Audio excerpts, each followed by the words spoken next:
Это блочный дом, серия называется 2-18/12. Первый раз использовали такое решение, каленое стекло. Вот я одной рукой все поднимаю. Здесь рабочие допустили ошибку серьезную. Сколько примерно высоту собак?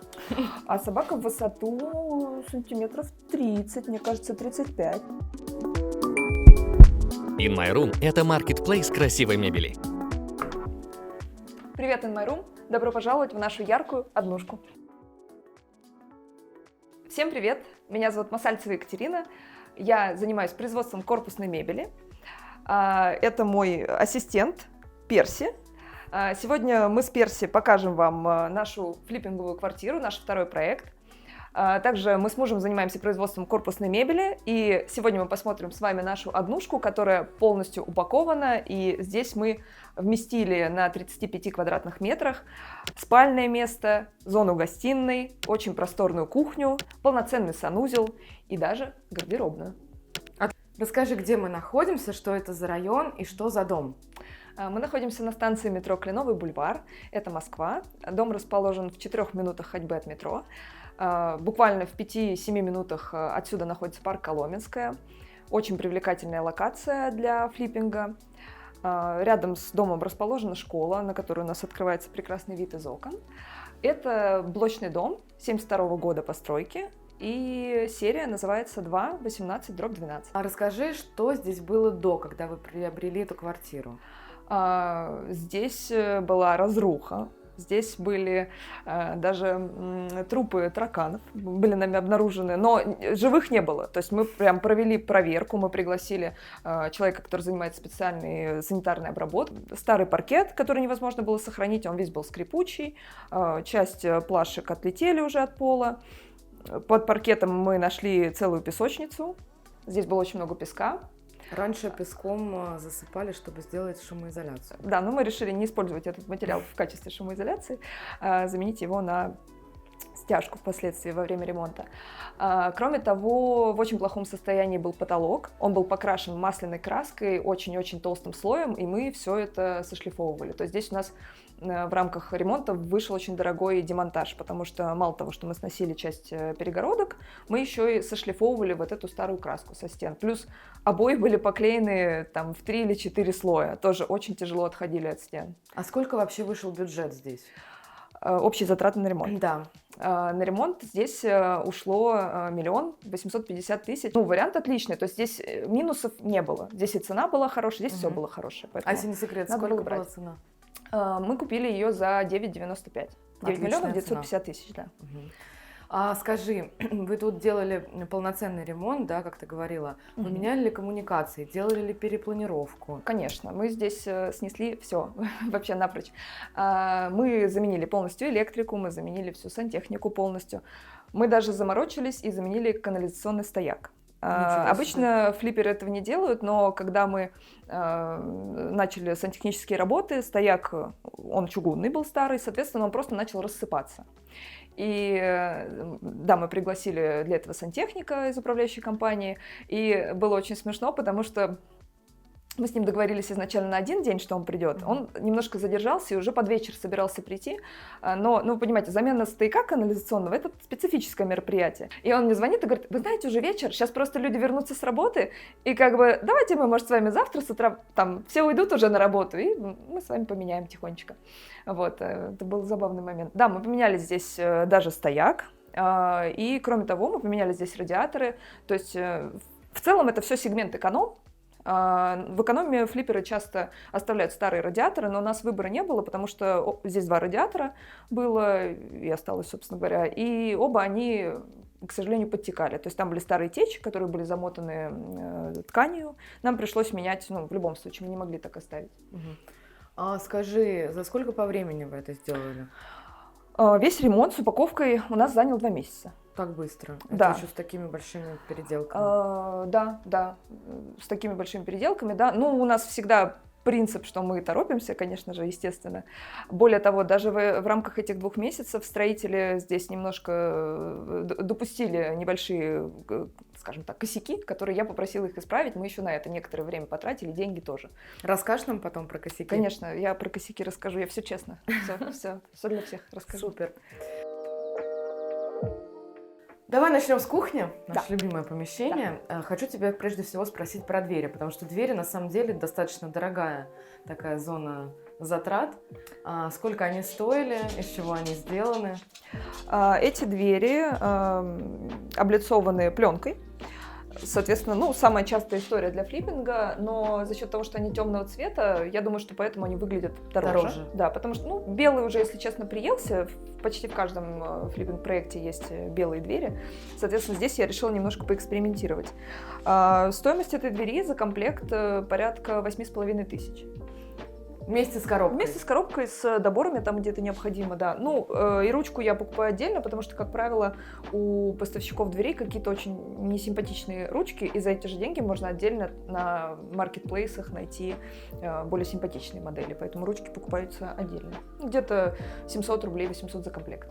Давай здесь расскажем еще про отделку помещения, что на стенах, что на полу. Во флипперских ремонтах я всегда делаю отделку стен под покраску. То есть я не использую обои, мы клеим стеклохолст и, соответственно, окрашиваем стены. То есть мне не нравится, как смотрятся обои, мне не нравится, что многие рабочие, а рабочие у нас во флиппинге, как правило, недорогие достаточно, многие рабочие клеят их со стыками, с видимыми, мне это не очень нравится, поэтому я предпочитаю заплатить здесь побольше, но сделать под покраску. А вы прям в ноль выравниваете или нет? Мы, как и все флипперы в эконом-сегменте, выравниваем под правило, это называется. То есть мы выравниваем под маяки только те места, где у нас встраиваемая мебель и плитка. А все остальное под правило, то есть выровнена плоскость, но если смотреть на углы какие-то, они не прям 90 градусов, вот, например, за шторой. Там нет необходимости выравнивать идеально, потому что штора это закрывает, и, соответственно, туда не встает никакая мебель. Если есть даже малейшая кривизна, она не будет подчеркнута. А сколько заплатили рабочим? Рабочие у нас на этом проекте были за 10 тысяч за метр квадратный, 35 метров, соответственно, 350 тысяч. Сюда входит электрика, сюда входит сантехника, да, сюда не входят работы по замене радиаторов, то есть это отдельно делает управляющая компания. Замена входной двери тоже сюда не входит, эта работа, поскольку обычно там, где приобретаем дверь, оттуда и берем монтажную бригаду. И установка межкомнатных дверей в это тоже не входит. Натяжной потолок также в это не входит. Тоже отдельно приглашаем потолочника. В помещениях сухих, в комнате, например, мы используем просто матовую краску, поскольку глубоко матовая, очень на ней видно любые косяки, любые какие-то потертости, их потом никак не... Да, нужно перекрашивать будет всю стену, поэтому у нас был такой опыт. А на полу у нас ламинат 33 класса износостойкого. Причем здесь хочу обратить внимание, что раньше, когда мы только начинали заниматься флиппингом, ну, мы где-то тоже старались экономить, и мы использовали сначала ламинат 32 класса. И пришли к тому, что здесь вопрос даже не в том, что лучше для будущих покупателей 33 или 34, а если использовать класс ниже, он недостаточно износостойкий даже на время ремонта. То есть можно столкнуться с тем, что пока у вас здесь рабочие находятся, если вы положили 32 класс, очень будет много повреждений на ламинате. То есть сборщики, рабочие, будут сколы. Вот это происходит с 32 классом, поэтому мы его больше не используем, только 33. Он дороже, но это нам уже лучше, потому что нам не нужно потом его реставрировать. Давай перейдем к кухонному гарнитуру. Фасады в пленке. То есть я часто для флиппинга покупаю именно эти модульные кухни, потому что здесь пленка очень толстая и хорошего качества покрытия, то есть нигде нет никаких отслоек. Очень дорого смотрится, дороже, чем выглядит. Верхняя часть кухонного гарнитура – это наше собственное производство. То есть мне хотелось примерно такую цветовую гамму, зеленый с оранжевым, и я пошла изначально от выбора ЛДСП. То есть у ЛДСП, который мы используем, Эггер, у него ограниченное количество ярких цветов, соответственно, оранжевый есть только один. Я выбрала этот оранжевый цвет, он мне очень подошел, и к нему уже подбирала цвет стены. И хочу сказать, что один в один подошло, идеально сочетается. Вот, поэтому вверх у нас ЛДСП наше производство, а низ это модульная кухня готовая. Соответственно, нижняя часть кухонного гарнитура у нас открывается при помощи ручек. В стандартной комплектации модульной кухни входят петли без доводчиков, но мы отдельно покупаем петли с доводчиком, мы отдельно покупаем направляющие с доводчиками. Ой, давайте другой ящик откроем. Ой! Еще один. О, нормально. Вот, соответственно, мы устанавливаем направляющий с доводчиком. Мне кажется, сейчас уже даже в экономии люди все равно на это обращают внимание, и это дополнительное преимущество все-таки, что есть доводчики. Даже вот бутылочница, соответственно, тоже у нас с доводчиком. Мелочь, а приятно. Да. А верхняя часть у нас открывается при помощи нажатия. То есть здесь стоят механизмы push, и, соответственно, все фасады у нас вот таким образом открываются. Угу. А от газа не стали отказываться? В эконом-флиппинге это слишком дорогое удовольствие, плюс это по времени долго, то есть это там может занять 2 месяца, а мы там весь ремонт делаем за 2 месяца, и нам уже надо как бы через 2 месяца все завершать, финальные фото, поэтому очень сложное согласование. Нет, в экономе мы этого не делаем, газ оставляем. Ну, вообще классно готовить на газу, если честно. Нет. Вот Я никогда... хозяйки делятся на два типа. Я никогда не готовила на газу, я, честно говоря, его побаиваюсь, хотя сама себе для жизни смотрю квартиру в Сталинке, а там, естественно, газ, но я хочу все-таки там в будущем, когда себе куплю квартиру, отключить там газ. Здесь все, кто приходили, они понимали, в какой они дом пришли, что здесь газ, их это устраивало. Ни одного отрицательного комментария по поводу газа не было, то есть всем нравится, все супер. Расскажи про фартук. Такое необычное решение тут использовали. Первый раз использовали такое решение, каленое стекло, которое закреплено у нас на коннекторах. Для того, чтобы вода не проникала туда, дальше, вниз под фартук, мы прошлись прозрачным герметиком, выбрали коннекторы в цвет нашей фурнитуры, да, то есть они тоже золотые. И, соответственно, почему стекло, почему нам понравилось вообще это решение, очень удобно мыть, очень удобно пользоваться. То есть если мы делаем какую-то плитку, это все равно какие-то стыки, это все равно какая-то затирка, это нужно отмывать. Здесь абсолютно гладкая поверхность, любыми чистящими, моющими средствами можно убрать любой жир, который сюда по цене попадает. это дешевле, чем плитка? Или На или удивление, это, я думаю, что это дешевле, чем плитка, потому с что... учетом укладки? Да, то есть сама плитка, плюс работа по укладке, плюс сама затирка, плюс работа по затиранию этой плитки. А кухонный фартук, ну вот эти 2 стекла обошлись нам без учета доставки, ну там 6 тысяч рублей, условно говоря. Да. Но поскольку я дизайнер, у меня есть свои там стекольщики, которые со мной постоянно работают, у меня есть скидка. Ну, условно говоря, там без скидки за 8 можно купить. Ну, плюс доставка. Вот. Самое главное тут это попасть в вырезы под розетки. Это вот самое сложное. Часто бывают с этим вот проблемы. Ну, то есть у розеток-то есть конкретное место, соответственно, в стекле нужно сделать вырезы и четко-четко попасть. Плюс нужно обращать внимание на то, чтобы кромка вырезов тоже была отполирована, потому что если там есть хоть малейший скол, может пойти трещина по стеклу. Как у нас здесь и произошло. То есть дважды заказывали. Переходим к этой потрясающей истории. Позавчера, получается, за день до наших съемок, приезжает у нас сюда сборщик что-то доделывать по мебели и присылает мне фотографию, на которой вот на этом стекле просто идет трещина вот такая поперек.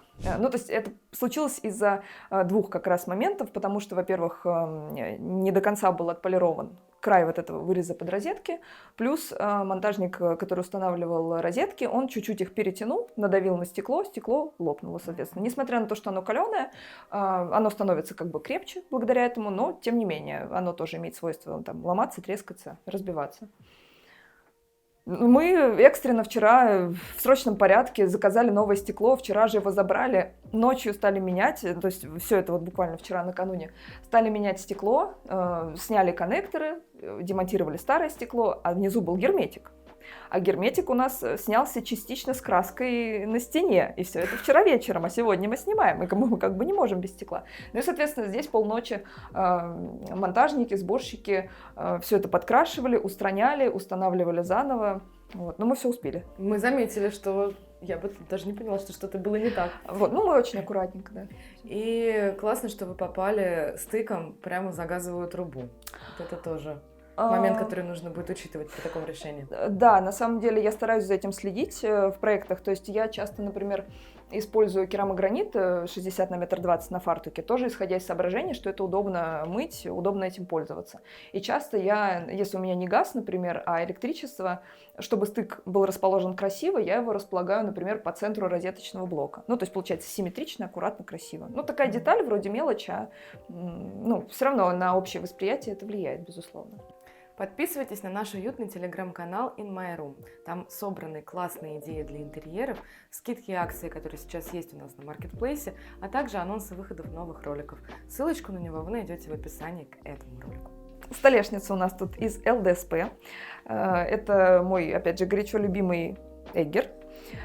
Мне очень нравятся их столешницы, потому что здесь небольшой радиус ребра, то есть более дешевые столешницы, которые смотрятся попроще, у них радиус порядка 9 мм. Здесь мы видим около 4-5 мм, соответственно, появляется такая большая четкость, такая графичность у всего этого гарнитура. Соответственно, здесь у нас еще есть подсветка. В каждом проекте я делаю подсветку обязательно столешницы, то есть это не стоит каких-то сумасшедших денег, но это, мне кажется, очень влияет на общую такую историю. И смотрится эффектно, и для эксплуатации это очень удобно. Ну, по крайней мере, все, кто смотрели квартиру для покупки, они этот момент отмечают, что во многих флипперских квартирах не делают подсветку, но мы делаем. Кроме того, хочу обратить внимание еще на такой ход, который мы постоянно применяем с мебелью. У флипперов всегда же все должно быть на скорости, быстрее. Мы не можем ждать, пока мы натянем потолок, для того, чтобы полноценно запустить мебель в производство. Чтобы ее изготовить, тоже нужно время. Соответственно, мы делаем так. Все шкафы запускаем заранее, потом, когда приходит момент уже, приезжают монтажники, натягивают потолок, мы, соответственно, вот эту верхнюю планку подрезаем уже по факту под получившийся потолок. И таким образом у нас получается встраиваемый гарнитур, абсолютно, который тоже производит впечатление некой дороговизны, что это сделано на заказ. Вот, уже подгадываем под существующий потолок по факту во время монтажа. А по бытовой технике, да, во-первых, хотела уточнить, сколько получилась рабочая зона в длину, да, потому что сюда получилось разместить полноценную варочную панель, и нету холодильника, то есть ниша осталась для него. Да, совершенно верно.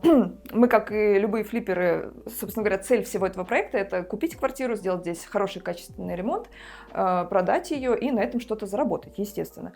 Поэтому по поводу техники, да, мы оставили место под холодильник, и я не покупаю каких-то дешевых холодильников, ну вот, не буду называть бренды, в общем, такие простые совсем. Мне кажется, потому что человек придет, ему надо будет его вывозить, выбрасывать, как правило, он захочет себе что-то получше, то есть такой момент. А хороший холодильник стоит все-таки, больших денег относительно вот этих всех общих вложений. Плюс мне сюда хотелось черный холодильник. Вот виделось мне, что будет так лучше. А черный холодильник, как выяснилось, это еще там примерно плюс 10 тысяч к стоимости. То есть вот одна модель в белом и в черном цвете, допустим, разница может достигать 10-15 тысяч. Вот, соответственно, мы просто сделали розетку под холодильник и предусмотрели здесь под него место. Так вот, по технике. Мы установили духовой шкаф электрический. Пригласили, конечно же, специалистов из Мосгаза, которые подключили нам варочную панель. Я, на самом деле, здесь придерживаюсь такой логики, что весь этот проект сделан для того, чтобы человек мог сразу с чемоданами заехать, жить полноценно в этом интерьере. То есть я не стремлюсь оставлять что-то недоделанное. То есть, в том числе такие мелочи, как домофон, такие мелочи, как звонок, все это устанавливаю, полностью подключаю, в том числе варочную панель. То есть вот, если бы я покупала квартиру с ремонтом, мне бы хотелось заехать и уже ничего не делать. Что-то из техники мы не докупили, потому что уже, к сожалению, бюджета не хватило. То есть мы очень сильно вложились в качество ремонта, мы очень сильно вложились в мебель здесь, и, соответственно, уже по нашему бюджету сама техника, уже приборы не проходили. То есть это холодильник, это посудомойка, которую мы тоже не купили, но предусмотрели под нее место. Сейчас, кстати, покажу, как это устроено. И также стиральная машинка. То есть все выводы сделаны, шкаф предусмотрен хозяйственный под нее, но самого прибора нет. Соответственно, покупатели сами приобретут эти приборы. Под посудомойку мы обычно делаем вот так. То есть мы оставляем место, покупаем фасад и устанавливаем его на специальные клипсы.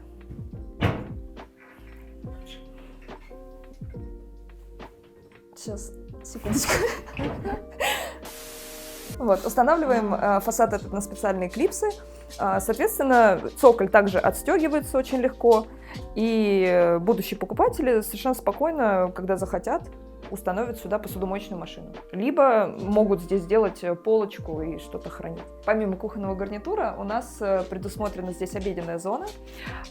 Стол у нас не раздвижной, потому что, опять же, все-таки у нас есть рамки бюджета. Какого диаметра? Это 90 сантиметров, насколько я помню, стол 90 сантиметров, да. Кроме обеденного стола, здесь еще есть замечательные стулья, которые мы приобрели на маркетплейсе In My Room. Сделка была позавчера, квартира уже продана, но люди, которые смотрели, им очень нравились стулья, то есть они производили впечатление какой-то дорогой, очень дизайнерской мебели. Вот этот элемент очень нравился им. Говорили, что вообще необычно. Просто я зашла в свой любимый отдел, который называется «Распродажа». И там заказала эти замечательные стулья. Нет, стулья супер, вообще, они еще такие удобные. Вот, просто замечательные. Вот. Отлично. Теперь давай поговорим про сценарий освещения на кухне. Да. Какие они здесь есть? В каждой флиппинговой квартире мы обычно предусматриваем потолочные светильники, встраиваемые. Они являются основным источником освещения здесь. Кроме того, над обеденной зоной у нас также есть всегда какой-то подвесной акцентный светильник декоративный. Помимо этого здесь есть еще подсветка кухонной столешницы. То есть сценарии могут быть разные. Можно включить все, можно выключить частично. Очень красиво в вечернее время смотрится вот отдельно вот эта подсветка. Кроме того, еще и у вытяжки есть своя подсветка, которая, кстати, по своей температуре идеально совпала с температурой светодиодной подсветки. Расскажи, меняли ли вы окна здесь? Окна были в хорошем состоянии, мы их не меняли. Единственное, что мы сделали, точнее, две вещи, которые мы сделали. Мы поменяли все ручки, потому что ручки были в очень плохом состоянии. И мы поменяли, здесь была сэндвич-панель глухая, и, соответственно, мы заменили вот этот сэндвич на стекло. Сразу другой вид. Ну, то есть, вот это прям рекомендация номер один, если есть возможность, на самом деле, и нет желания менять окна полностью, вот поменять именно глухие сэндвичи на прозрачное стекло. Что касается балкона, он был в очень плачевном состоянии. Остекление здесь мы также не меняли. Оно было уже установлено, холодное остекление. Причем даже где-то оставалась пленка. То есть мы снимали даже пленку. Предыдущие собственники, как поставили, не снимали. Соответственно, мы не утепляли его. Мы уложили здесь плитку, сделали облицовку ПВХ-панелями, предусмотрели освещение. И все. То есть это такое, ну, скажем, можно рассматривать как дополнительное место хранения, либо в летнее время здесь очень красивый открывается вид на зелень, на верхушки деревьев. То есть вот этот, мы находимся на 6-м этаже, и вот эти вот средние этажи, это, мне кажется, самое классное с точки зрения вот проживания, именно с точки зрения красоты вида. Гостиная. Сколько здесь квадратных метров? И какая она была до того, как вы сделали здесь перепланировку?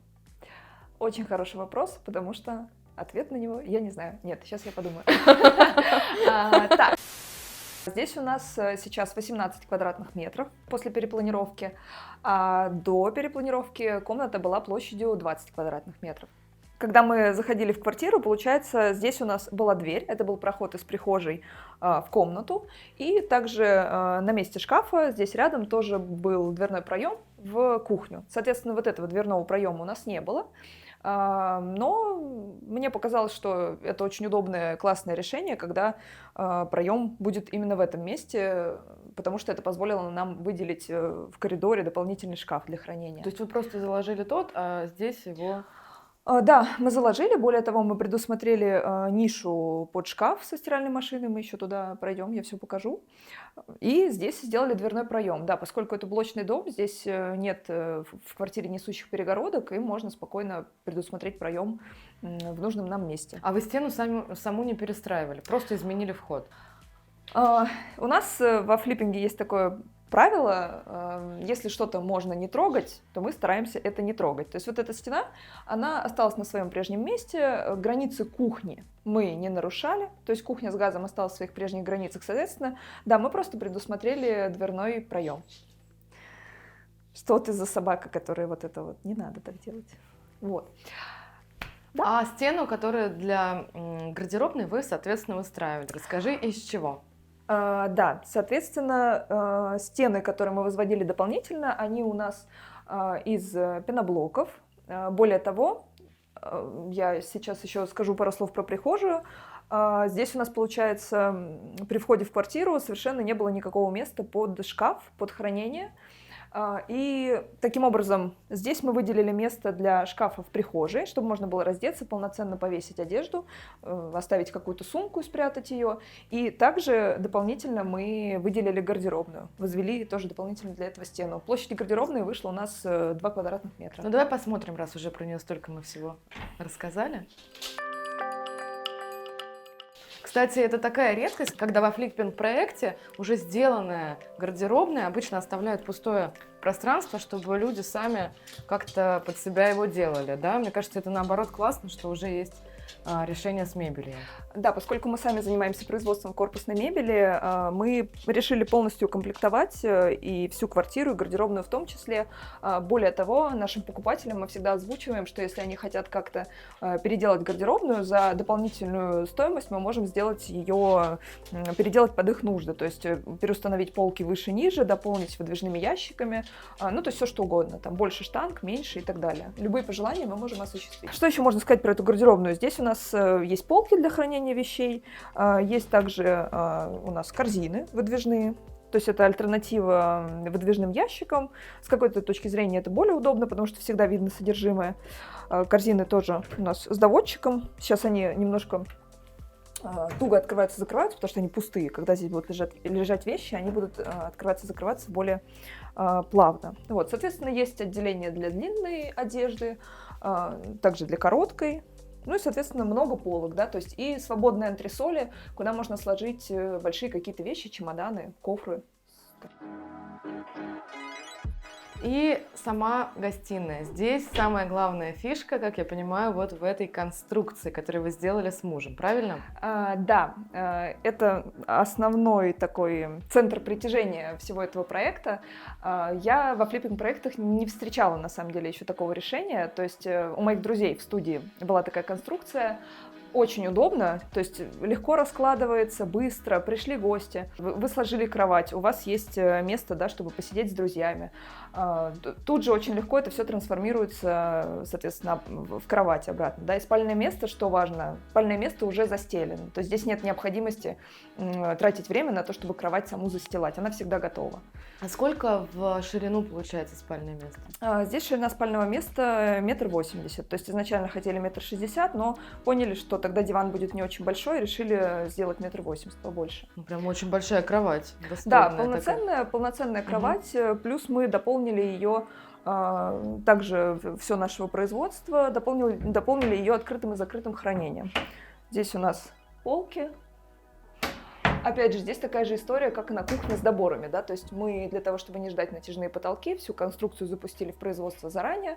Вот эти доборные планки у нас были высотой с небольшим запасом, и по месту во время монтажа мы уже отпилили их и подогнали под нужный нам размер. Ой, здесь у нас документики какие-то лежат. Подсветка, соответственно. Вот эта заглушка дальше идет, да? Это, на самом деле, ну, так ее использовать не очень удобно. Это нужно, чтобы, на самом деле, открывать кровать. Мы штуку эту используем. Надо открыть кровать и посмотреть, как она будет в разложенном состоянии. У меня будет еще несколько вопросиков. Да. Да. Блин, кайфово. Мне кажется, я здесь буду после съемок спать. Так, я смотрю, что по бокам есть такое подобие прикроватных полочек. Да. Уже с розетками. Да, на самом деле это очень классное, удобное решение, потому что есть базовая комплектация этой самой кровати, и изначально вообще здесь вот эти ниши не предусмотрены, да, то есть это некая дополнительная опция, которая, соответственно, удорожает еще это изделие. Если у нас не было бы этих, так скажем, прикроватных тумб, было бы очень неудобно, потому что ложишься спать, даже телефон некуда поставить на зарядку. А так можно и чашку поставить, и телефон. То есть для меня было важно, чтобы это было не просто все симпатично, но еще и удобно. Кроме того, выключатели все продублированы. То есть можно отсюда спокойно выключать свет во всей комнате. Здорово. Да. А скажи, сколько в глубину получилось именно по хранению? В глубину она порядка 45 сантиметров, если я не ошибаюсь, может быть 50. Угу. И, как я понимаю, вот это вот как экран такой, это доступ к освещению, к проводке? Или это просто как заглушка? Ну, просто как заглушка, да, ее можно было сделать мягкой, допустим, как и диван, да, можно вот это изголовье вообще все сделать мягкое. Но мы решили, что достаточно тут уже вот этих всех вложений, и решили сделать такое. А сколько отступ от стены? Отступ от стены вплотную, вот эта панель расположена к стене вплотную, да. Мгм. Мы заранее предусмотрели выводы под светильники в нужном нам месте, заранее предусмотрели розетки, опять же, и все было спозиционировано четко уже по выводам, которые мы заранее сделали. А расскажи про сам механизм, насколько он надежный, насколько им легко пользоваться, потому что кровать такая большая, тем более, создает впечатление того, что она очень тяжелая. На самом деле, я тоже думала, что будет тяжело ее складывать, поднимать, но нет. Тем более, Щас я если каждый покажу. день вдруг кто-то Ну, то есть захочет. вообще это однушка, да, соответственно, наш потенциальный покупатель, это может быть даже какой-то человек, это может быть девушка одинокая, это может быть даже человек какой-то там старшего возраста. И у меня было такое переживание, что может оказаться тяжело ее собирать, но нет, абсолютно. Вот я одной рукой все поднимаю, ну как бы вообще для меня это легко. Вот в этом моменте немножко помогаю второй рукой. Вот здесь очень тонко у нас получилось рассчитать все размеры, да, то есть все проходит, ничего не задевает светильник.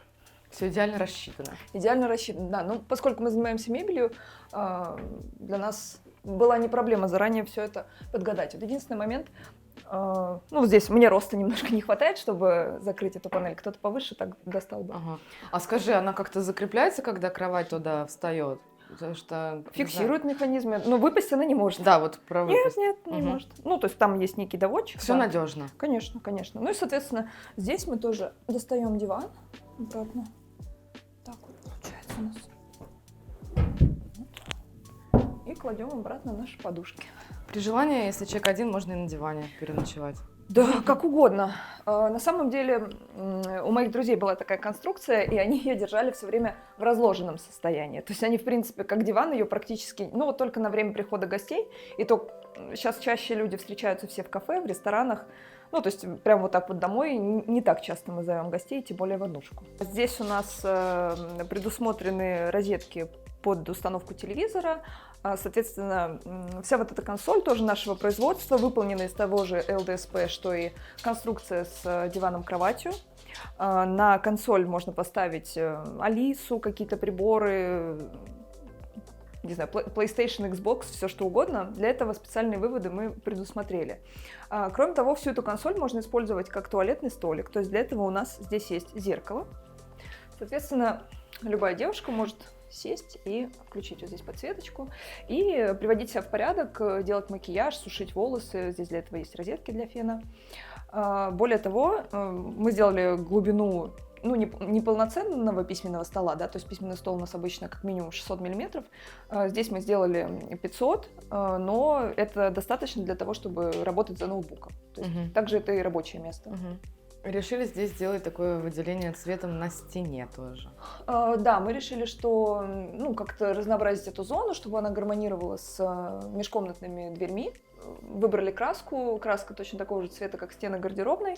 Соответственно, да, выкрасили здесь промежуток. Сначала у нас был выкрас вот такой ширины на треть зеркала, но потом я решила, что не очень это гармонично выглядит, решила продолжить немножко, сделать 2/3 зеркала темными за зеркалом. И еще мы нигде не поговорили про плинтуса. Скажи, из какого материала они сделаны и какой они высоты? У нас плинтус высотой 80 мм. Что касается освещения, я считаю, что это такой один из бюджетных способов разнообразить интерьер, сделать его интересным и необычным. Поэтому здесь у нас множество вариантов различного освещения, различной подсветки. Давайте мы, кстати, посчитаем. Потолочное освещение основное, люстра вот эта замечательная декоративная, подсветка зеркала, да, третий вариант, подсветка под консолью. На всю длину консоли мы здесь предусмотрели тоже светодиодную подсветку. Подсветка в стеллажах, да, в открытых, и, соответственно, еще и торшер, да, то есть 6 вариантов освещения. При всем при этом здесь рабочие допустили ошибку серьезную. То есть я с самого начала всегда им говорю, где у нас будет какое освещение. Очень важно вот это скользящее освещение, которое подчеркивает любую кривизну стен. И, соответственно, мы с ними заранее проговорили, что у нас будет здесь подсветка от зеркала, подсветка под консолью, что они должны это учитывать при выравнивании стен. Но когда мы пришли сюда принимать их работу, выключили основное освещение, включили только вот эти подсветки, мы поняли, что качество выравнивания оставляет желать лучшего. В итоге, естественно, они все это переделывали. По срокам из-за этого мы немножко забуксовали, но все переделали. Мы с Перси советуем вам подписаться на все площадки, где есть In My Room, потому что там очень много классных идей для интерьеров. А если вы хотите стать участником следующего рум-тура, то пишите вот на вот эту вот почту, присылайте фотографии своих готовых интерьеров, и, возможно, мы приедем именно к вам. Прихожая как будто бы часть гостиной, то есть, соответственно, до ремонта здесь это все было единым пространством, да? И благодаря вот этому новому пространству гардеробной у вас получилось еще сюда и шкаф вставить. Да, то есть мы сделали перепланировку таким образом, чтобы предусмотреть нишу под шкаф для хранения в прихожей. Здесь мы, кстати, использовали классную фишку, которую я очень люблю в своих проектах внедрять. Это не вешать какое-то отдельное зеркало в прихожей, а именно наклеивать зеркало на фасад шкафа. То есть, мало того, что это очень удобно, классно, здорово, это еще и расширяет пространство. То есть заходишь, а прихожая кажется очень-очень большой, хотя на самом деле она небольшая. Здесь у нас шкаф, мы сделали шкаф для хранения. То есть любой, кто заходит в квартиру, может раздеться, повесить одежду, там, оставить какие-то сумки. Наверху мы предусмотрели выводы под роутер, да, интернет и, соответственно, розетку. Здесь же у нас щиток расположен с автоматами со всеми. А сколько в глубину получается шкаф? Он получился даже больше, чем 60, по-моему, 65 сантиметров мы его сделали, с запасиком. Более того, я даже заморачиваюсь, еще и цоколь, тоже на цоколь наклеиваю зеркало. Мне нравится такой некий, как будто бы парящий эффект, как будто нет шкафа. Шкаф Классно вроде есть, выглядит. вроде его нет. А расскажи про входную дверь. Вы ее заменили? Да, мы полностью заменили входную дверь. Здесь была дверь, которая часто встречается в таких блочных домах, старая деревянная дверь с фрамугой верхней. То есть нам пришлось верхнюю часть закладывать проема. Мы заложили ее блоками и даже там со стороны подъезда покрасили ее. Ну и здесь, соответственно, выровняли, покрасили. Вот, установили дверь, также выбрали темно-серый цвет, чтобы он как-то перекликался с остальными дверьми. Дверь достаточно... Вот она не открывается, сейчас вот она откроется. Дверь с достаточной шумоизоляцией, то есть, здесь не слышно, как соседи ходят. Для эконома приемлемое, хорошее качество. Кроме того, в прихожей у нас также разные сценарии освещения предусмотрены. И есть такая суперская штука, как мастер-выключатель, который выключает весь свет вообще во всей квартире. Это супер классно. Если ты забыл выключить свет где-то в том конце, пусть даже небольшой однушки, то ты можешь одним нажатием просто этот свет выключить. Также здесь у нас небольшая консоль для ключей, для каких-то мелочей, для перчаток, может быть, да. Пуфик, то есть можно абсолютно спокойно присесть, обуться, погладить собаку короткую, да, на коротких лапах можно такую собаку погладить. Сколько примерно высоту собак? А собака в высоту сантиметров 30, мне кажется, 35, да? Каприора. Низкий таз радует глаз. И есть еще один шкаф. И есть у нас тут самая главная фишка, собственно говоря, стиральная машинка. В таких домах очень часто маленькие санузлы, и единственный вариант для того, чтобы расположить стиральную машинку, это расположить ее под раковиной. Но это сразу такой эконом, то есть это выглядит не очень хорошо, плюс раковины, которые предназначены для установки над стиральными машинками, имеют такую форму сифона, которая очень часто забивается очень часто, да, поэтому мне не нравится вообще ни в эксплуатации, ни как это выглядит. Я ставила в один проект, но решила от этого решения отказаться. Вот, поэтому стиральную машинку можно было также поставить на кухню, но тоже многие покупатели, им не нравится это решение. Потому что якобы зона кухни не предполагает все-таки стирку, да, вот какие-то там носки, еще что-то. Вот, соответственно, под стиральную машинку мы предусмотрели отдельный шкаф. То есть раньше это место было частью коридора. А ниша тут выстроена тоже вами? Или была? Потому что во многих домах такого вторичного рода некоторые оставляют ниши под шкафы. Нет, мы выстроили эту нишу сами. То есть здесь раньше был дверной проход в кухню. Здесь был проем в кухню, да. Мы выстроили, соответственно, эту нишу. То есть мы закрыли заднюю стенку. Там была дверь, мы ее полностью закрыли. Здесь предусмотрена ниша под стиральную машинку глубиной 45 сантиметров. Ну, то есть узкие, да, узкие машинки вот эти, которые ставят. Сделаны выводы воды, сделана электрика. Здесь можно расположить какие-то хозяйственные средства. Соответственно, саму стиральную машинку не купили, потому что уже бюджет нам не позволял. Вот. И, собственно, фурнитура опять вся с доводчиками, все плавно закрывается.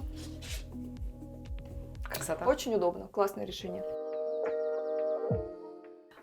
Санузел. Сколько он квадратных метров? Санузел у нас 2,5 квадратных метра. Он был такой же площади и остался полностью в своих границах. То есть мы никак не двигали стены здесь, все оставили как есть. Скажи, обычно в таких домах, или я ошибаюсь, и это в панельках какой-то, выступ Перепад сделан? пола. Нет, Перепад здесь его пола. не было. Не Здесь было, его то не есть было. так и был. Он был ровный, и, соответственно, мы делали мокрую стяжку и тоже, естественно, сделали все ровно, без перепада. А гидроизоляцию делали? Да, гидроизоляцию пола в санузле делали, за исключением стояка. Гидроизоляцию стояка не делают, чтобы если вдруг будет потоп, вообще логика такая, что вода уходила туда, но поскольку мы не делали гидроизоляцию по всей остальной квартире, она будет уходить и через остальную квартиру, если что, и через стояк. Ну да. Пара-пара-пам. Давай Так. по отделке, как обычно. Да, здесь у нас влагостойкая покраска в санузле. Стены частично окрашены и частично отделаны керамогранитом, несмотря на то, что это выглядит как керамическая плитка, но на самом деле это керамогранит. Вот такого нестандартного немножко формата. Соответственно, здесь мы не стали ставить никакую стеклянную перегородку, решили оставить это на усмотрение наших покупателей, то есть они захотят повесить штору, там, захотят поставить стеклянное ограждение. Сантехнику использовали черного цвета. Есть нелюбители черного цвета, потому что это якобы непрактично, но у нас уже было много просмотров этой квартиры перед тем, как мы ее продали, и ни одного негативного отзыва. То есть уже, видимо, люди к этому адаптировались, уже хорошо это воспринимают, адекватно. Кстати, появилось много всяких лайфхаков, как держать сантехнику черного цвета в хорошем состоянии. Кстати, если наши зрители знают такие лайфхаки, их можно написать в наших комментариях. Мы обязательно все прочитаем. Угу. Так, и у нас тут еще предусмотрены места хранения. То есть слабое место любой однушки – это хранение, да, его всегда не хватает. Соответственно, мы старались здесь по максимуму предусмотреть какие-то шкафчики, какие-то полочки. То есть даже доступ к коммуникациям у нас все равно здесь обеспечен через шкаф, в котором можно хранить бумажные полотенца, туалетную бумагу. А если что, там можно вытащить полки, например, вставить бойлер. Можно водонагреватель сюда поставить при желании, да, то есть все что угодно. У нас есть вытяжка, вентилятор, который, соответственно, подключен к общедомовой системе. Также у нас здесь есть электрический полотенцесушитель. То есть мы водяной убрали, поставили электрический. Очень популярное для флиппинга решение, очень удобно. И по хранению еще под раковиной. Да, по хранению у нас еще есть место под раковиной. Здесь тоже у нас шкафчик. И, конечно же, мы оставили доступ к сифону ванны. То есть многие, да, наши ревизоры, у которого лапки, все проверяет. Да, доступ к сифону ванны обеспечен. То есть если какой-то засор, еще что-то, сантехник сможет спокойно абсолютно подобраться и этот засор устранить. Давай мы закроем. Закроем? Можно? Спасибо. И также у нас здесь есть подсветка у зеркала. Вот так она у нас включается, выключается. Тоже очень классное, эффектное решение. Ну, казалось бы, ничего сложного, но смотрится очень здорово. Во флиппинге в сегменте эконом очень часто оставляют старую ванну и покрывают ее новым акрилом. Но мы не стали так делать, мы решили, что мы все меняем. Мне не очень нравится, как это выглядит. На мой взгляд, все равно заметно, что ванна не новая, поэтому я стараюсь всегда выделить бюджет на это и, соответственно, поставить новую ванну. Здесь мы так и сделали. Еще у нас есть классная полочка, очаровательная. У нее много поклонников, тоже абсолютно недорогая, что-то там до 1000 рублей, но смотрится очень круто, так, графично. Да, здесь у нас натяжной потолок в санузле, и мы использовали специальные светильники влагостойкие для санузла, которые подходят для санузла и для натяжного потолка, соответственно. Вот и подошел к концу наш рум-тур. Спасибо, что досмотрели его полностью. Если у вас остались какие-то вопросы, я буду рада ответить на них в комментариях ниже.